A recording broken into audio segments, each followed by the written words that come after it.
Olá, tudo bem com você? Está começando mais um Universiência, o primeiro programa brasileiro de TV aberta e internet, produzido por meio da colaboração entre TVs e universidades públicas nordestinas. Confira as pesquisas que vamos conhecer hoje. Uma excelente notícia! Pesquisadores da Universidade Estadual do Ceará estão produzindo uma vacina contra a Covid-19. Veja também, os cientistas da Universidade Federal de Pernambuco estão atentos às consequências do derramamento de óleo no litoral nordestino. E na Universidade Federal do Ceará, uma pesquisa estuda as características de construções antigas do ponto de vista da engenharia.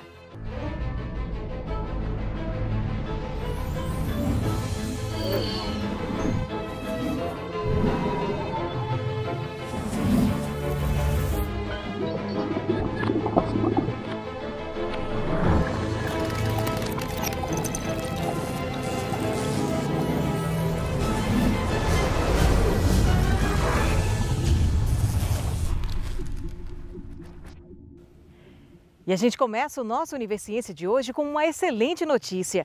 É que pesquisadores da Universidade Estadual do Ceará estão empenhados na produção de uma vacina contra a Covid-19. O trabalho começou em abril do ano passado. A pesquisa desenvolvida na instituição já passou pela fase de testes em animais, a chamada fase pré-clínica. A universidade agora está em processo de aprovação da Anvisa para realizar a fase clínica, ou seja, os testes em humanos.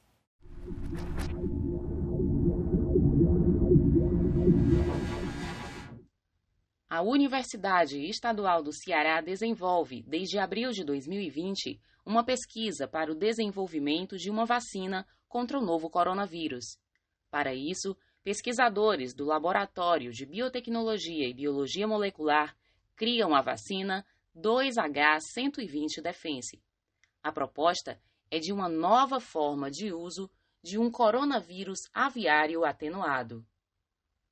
Trata-se de uma vacina animal, tá, que utiliza o coronavírus aviário, que provoca uma enfermidade que não é patológica, quer dizer, não causa doença para o ser humano. E nos seres humanos, estes produzem anticorpos contra ela. A pesquisa desenvolvida na UES já passou pela fase de testes em animais, a chamada fase pré-clínica. A universidade agora está em processo de aprovação da Anvisa para realizar a fase clínica, ou seja, os testes em humanos. Esse imunizante foi verificado, como já foi falado algumas outras vezes, que também teve a mesma ação em camundongo. Então essa ação no camundongo foi a fase, a gente chama de fase pré-clínica. Então a fase pré-clínica eu posso dizer que foi um sucesso. Tá? Então a gente agora fez o compilado de documentação, tá? E já encaminhamos para a Anvisa nos retornou com as pendências, a gente está resolvendo as pendências.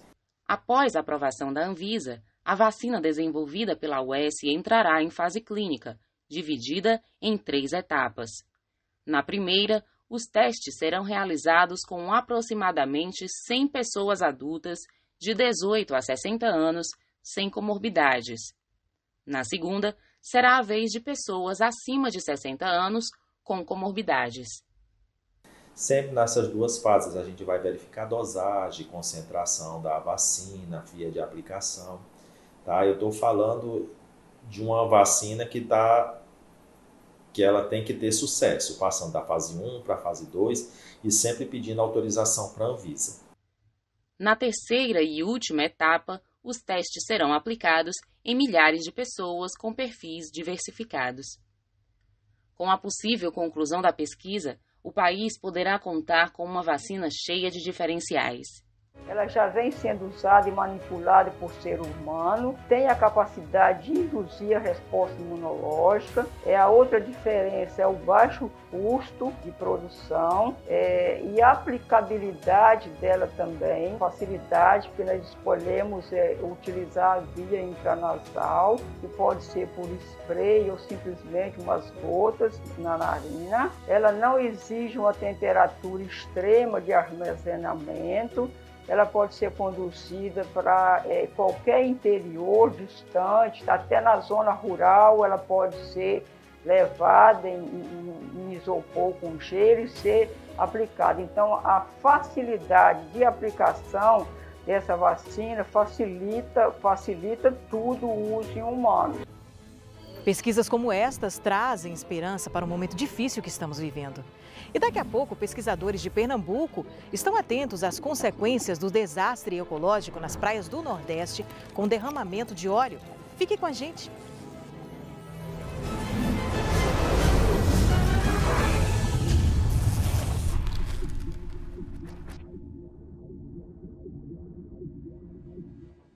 Há 2 anos, o Nordeste enfrentava um grande desastre ecológico. Suas lindas praias foram tomadas por 5.000 toneladas de óleo. Para além das autoridades responsáveis, o problema sempre esteve na mira da ciência. Foi a partir daí que pesquisadores da Universidade Federal de Pernambuco desenvolveram o SOS Mar. A intenção é levantar as consequências do acidente ecológico. O monitoramento é necessário para estabelecer as metas de recuperação dos ecossistemas atingidos.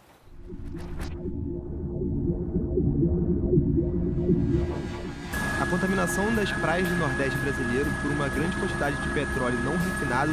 Praias do Nordeste e do Sudeste eram tomadas por toneladas de óleo cru. Amostras de óleo sendo retiradas.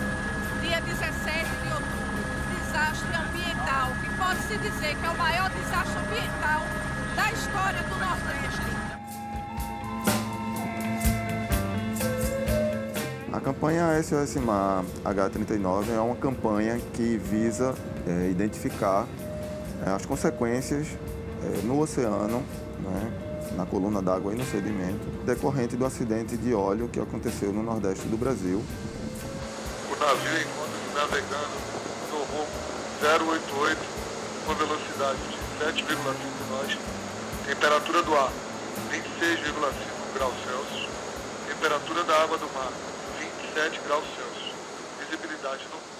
O objetivo principal é a gente identificar variações ou alterações no meio ambiente decorrente do acidente de óleo.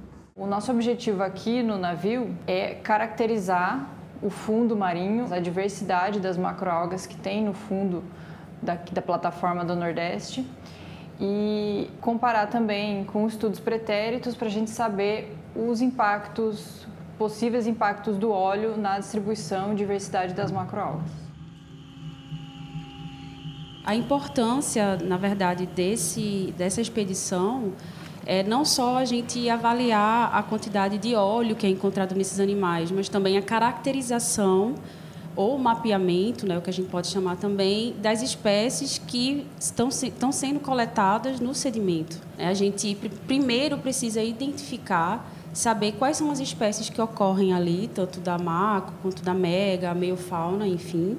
E aí, depois, a gente pode dizer que aquelas espécies ocorriam ali e hoje elas não ocorrem mais. Essa questão da região tropical, ela é extremamente importante quando a gente fala de um derrame de óleo. Isso atinge a biota de uma forma sem precedente, porque nas regiões tropicais, o equilíbrio entre as comunidades é muito sensível, sutil, uma vez que a gente tem na região tropical uma alta diversidade de organismos distintos, mas de uma abundância pequena entre eles, o que faz com que esses ecossistemas sejam muito sensíveis à alteração de um elemento dentro desse ecossistema. O óleo, ele encontra-se fragmentado dos nossos ambientes marinhos. Ele está na mesma faixa de tamanho do alimento do zooplâncton. Nós já temos registros de animais oleados com aparelho bucal, né, com vestígios desse óleo. Um impacto como esse compromete diretamente os estoques desses grupos e, consequentemente, isso vai afetar a sustentabilidade da pesca nas áreas contaminadas.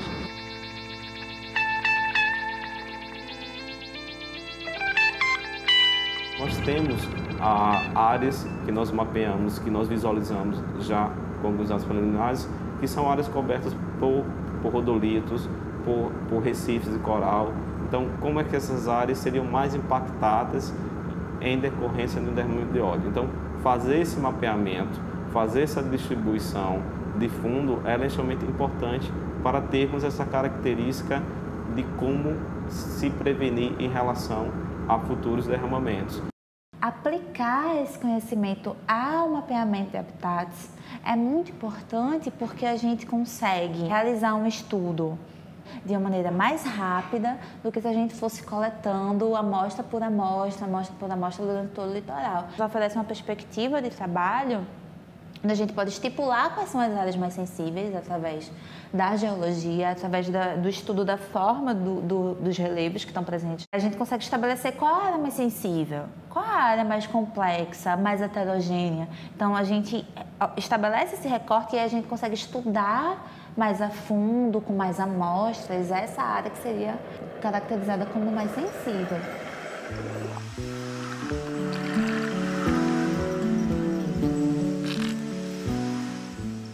O navio de pesquisa hidroceanográfica Vital de Oliveira é um dos 10 mais modernos do mundo e é o navio de pesquisa mais moderno do Hemisfério Sul, comparado a outras plataformas de países de primeiro mundo no Hemisfério Norte. A capacidade do navio é muito grande, não só em relação às pesquisas, são 28 equipamentos científicos embarcados nas 4 áreas de oceanografia, física, química, biológica e geológica, além da geofísica.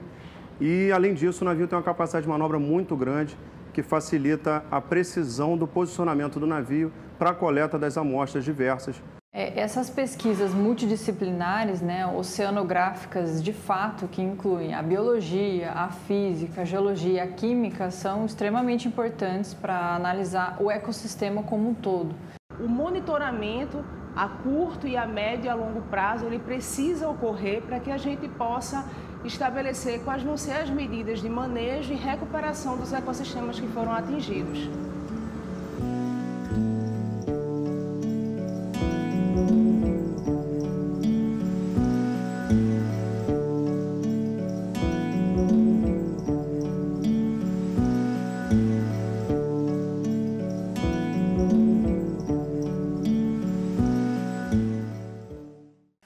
Estudo interessante mostrando a importância da parceria entre comunidade e cientistas. E agora a gente muda de assunto para falar sobre os desafios da pesquisa nesses tempos de pandemia. Professores e alunos precisam se reinventar para que a pesquisa possa continuar. Na Universidade Estadual do Sudoeste da Bahia, por exemplo, muitos projetos precisaram ser suspensos. Mas os cientistas têm se esforçado para levar adiante importantes estudos.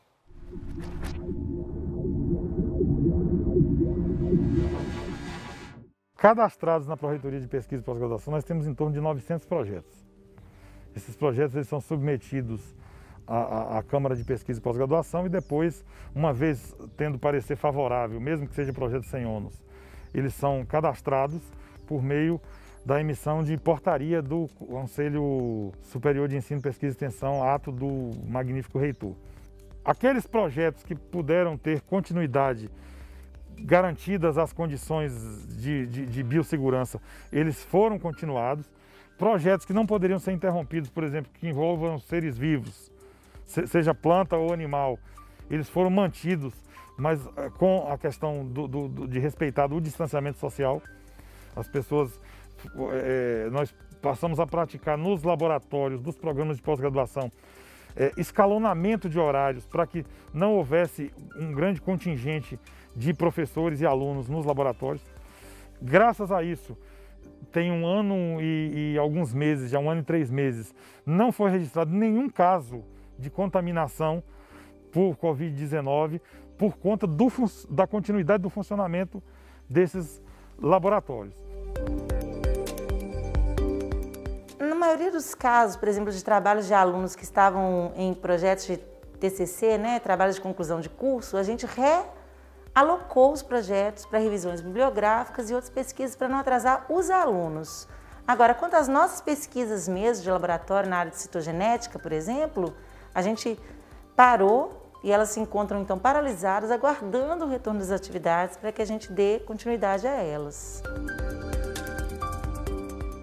Diante da pandemia, a gente teve que abandonar tudo isso. Tivemos que abandonar o laboratório, tivemos que abandonar todas as nossas pesquisas. A gente buscou como estratégia as mídias sociais, os meios tecnológicos, computador, celular. Então a gente teve que mudar de pesquisas práticas que exigiam laboratório, exigiam métodos, né, fórmulas, equipamentos, microscópio, tudo isso. Então a gente teve que abandonar esse método que a gente vinha desenvolvendo, que a universidade desenvolve há muitos anos para obter os resultados, e a gente teve que buscar outros meios. Esses outros meios seriam resultados digitais. A pandemia trouxe um grande prejuízo financeiro também para as instituições. Então, é da gente esperar que não haja a verba que teríamos inicialmente para o andamento desses projetos. Sem contar a formação dos nossos próprios alunos, né? Já que a pesquisa na academia ela tem essa importância formativa e esses alunos estão ficando aí com esse gap, com essa falta de atividades. O Brasil, ele até 2014, ele vinha numa crescente do investimento público em ciência, tecnologia e inovação. Nós já chegamos a ter algo em torno de 14 bilhões de reais no orçamento das 3 principais agências brasileiras, a CAPES, o CNPq e a FINEP. Esse recurso hoje ele não ultrapassa a casa dos 6 bilhões. Então nós caímos, passaram-se 7 anos, decresceu-se aproximadamente 50% do montante que existia lá em 2014. Então o parque tecnológico dentro das instituições, ele já vinha com certa dificuldade de manutenção, dificuldade para adquirir equipamentos mais modernos, dificuldade para manter os equipamentos que porventura passam por problemas de desgaste natural mesmo. Você não tem como consertar esses equipamentos. Então isso criou uma dificuldade. E aí quando vem a necessidade da ciência brasileira dar uma resposta para momentos como esse que nós estamos atravessando, isso se torna tudo muito mais complicado. Uma das estratégias que nós buscamos foi de projetos de extensão envolvendo mídias sociais como Instagram e Facebook, Rádio ESB. Então eu tenho um projeto que cresceu muito, que é o Evolução para Todos, que hoje conta com uma equipe de 28 pessoas e que traz mesas redondas mensais, áudios na Rádio ESB semanalmente, às terças-feiras, no meio-dia, e também com várias publicações no Instagram. Integrante do projeto de extensão Evolução para Todos, que tem como objetivo aproximar o conhecimento evolutivo do cotidiano das pessoas. Durante a pandemia, eu e minha orientadora, mais com um colega, a gente ainda conseguiu, né, submeter um artigo para uma revista. Estamos aguardando ainda, né, o resultado, mas submetemos um artigo, submetemos um resumo. Esse resumo já foi aceito no Congresso. Então, é sim possível. Claro que tem toda a dificuldade, né? Hoje a gente está dentro de casa, a gente tem, né, nossa vida pessoal, nossa vida profissional, nossa vida acadêmica, tudo junto. Então, às vezes é muito difícil a gente criar barreiras para separar isso. Dentro do que era possível ser feito para manutenção mínima do funcionamento dos projetos, a gestão da universidade trabalhou para que isso fosse garantido. Nós temos o comitê emergencial, que foi montado pelo Consul, que sempre que provocado, ele delibera pela autorização ou não do funcionamento de determinados projetos, e quando isso envolve ser vivo, sempre o comitê tem autorizado. Com força de vontade, né, com criatividade, a gente vai conseguindo burlar esses sistemas e conseguindo produzir conhecimento, sim, durante a pandemia.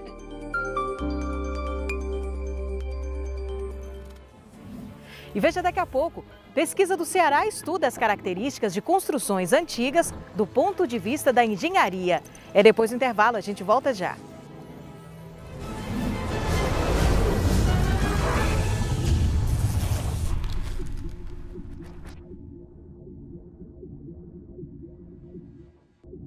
Para além da beleza, o estilo antigo e outros detalhes nos saltam à vista.